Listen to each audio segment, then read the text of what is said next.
Aunnie Patton Power is a thought leader in the fields of investment, innovative finance, and technology for impact. She joins us to shed some light on what it means to invest with an impact and how technology systems not only profit, but make meaningful social and environmental contributions. Welcome to the Loft. Thank you so much. Now, Aunnie, you are known for so many different endeavors, but more than anything, you are definitely hailed and celebrated for your contributions to the concept of impact investments. Firstly, what is impact investment and why is it so important? Well, I mean, we have to look around the world and we can easily see a lot of things that need to be fixed. And there's a lot of capital out there. And what we've said with impact investing is that it's investments that have social and environmental impact as well as financial return. So it's investors that are understanding that they can use their capital to do good as well as to do well financially. Oh, beautifully said. And it's difficult sometimes to measure how much impact one has. And, you know, you can't really pinpoint all the time. So how does one determine what qualifies, or rather what markets qualify as a meaningful or impactful investment? So generally what we look at when we're thinking about impact investment is we look at the things called the SDGs, the Sustainable Development Goals. So that's an overlying framework that we are using as countries to be able to identify areas that need to be changed, that need to be made for the better.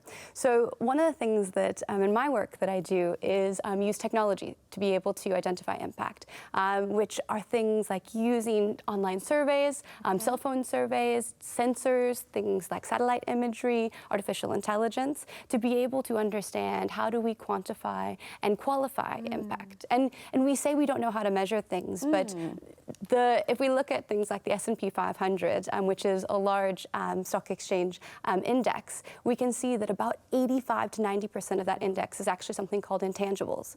These are parts of companies that we can't see. They're things like brands, they're things like IP. So actually, we value things we can't see all the time. Being able to calculate impact is the next frontier, and it's a very exciting area to be in. Absolutely. It sounds very exciting, especially because we are living in a digital age. Yes. That I said earlier to Dr. Audrey, and it's very, very important to integrate these different solutions, which is technology in this instance, to help us kind of identify how much of an impact that we're making. It's spot on, absolutely. How far do you think South Africa is right now within this landscape? How impactful are we making our investments?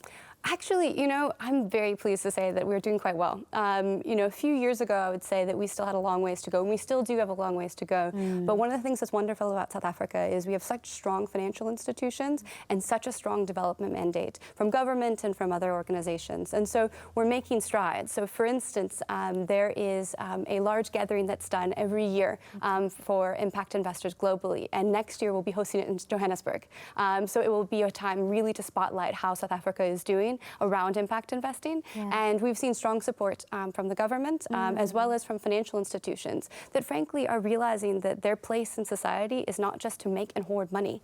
Not that any of them are doing that. Many of them are my clients. Just disclaimer. No, but on a very serious note, Aunnie, a lot of our viewers might be confused with the concept of impact investment. We basically are speaking not only to the CSIR of a company, but how we feeding other companies and other institutions, communities and environment. But I also want you to break down in the whole terminology, how then can one make money? It's a very good question and something that's very poorly understood. So essentially, social impact and environmental impact has intrinsic value, value that belongs to all of us as well as to the world. So some of it is about monetizing that. So for instance, rhinos have a real economic value to South Africa. But the way in which we monetize those is actually only a piece of it. Some people pay some money to go to a lodge. So thinking about how do we actually develop models that look at the whole value of a rhino.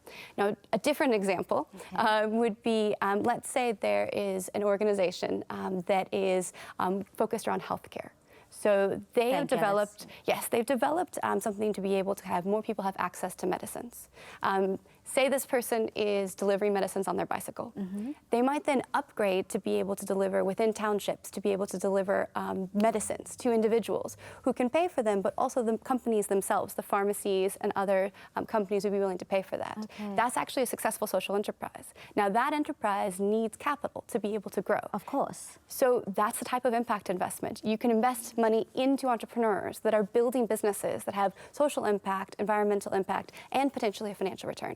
And then how can our viewers and how can those involved possibly benefit from this initiative? Oof, many, many, many initiatives. So, you know, we still need more what's called retail opportunities for investment. So something that the Johannesburg Stock Exchange would list so that we could buy. We don't have many of those yet, but we need to have more of those.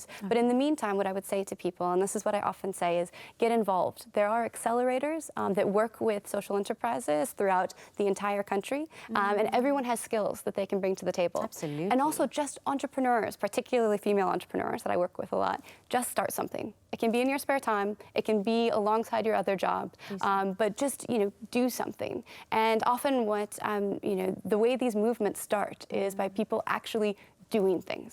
And you know, realizing that you can also work in finance and also have an impact. And that's something that's a real eye-opener for a lot of my students and a lot of people that I work with, that you can marry these things together. Aunnie, I'm all about ticking off different milestones as you go along in your journey. I know in 2016, you wrote an article about how women and what women can do to get more involved in impact investments. Now, we're quite a way, we're 3 years after 2016, and you've listed these various reasons. How far along that list do you think we are? Have we ticked off some of those key points? Yes, we have. Okay. And I like to have things that I can say that we've done well. So in the past 18 months, there have been $1 billion that have been put into funds that are either managed by women or going towards women entrepreneurs. Some of this is in response to Me Too, but a lot of it's in response to a very skewed amount of capital that is put towards male entrepreneurs. So I'm happy to say that we're getting further. We need more women in positions of allocating capital, and that will mean more women get capital. So there's just things that sometimes male entrepreneurs can say to female or to male investors that they get it. And it's the same thing. Female entrepreneurs go into boardrooms and the data shows us that they are more likely to be asked why they're going to fail than a man. A man is more likely to be asked how big he's going to scale something. Wow, that's so telling. It is, it really is. Oh, thank you so much for shedding such light on such an important task and such an important initiative. As women, we need to take our place in boardrooms, not only for ourselves, but to help those that are coming after us. Thank you so much.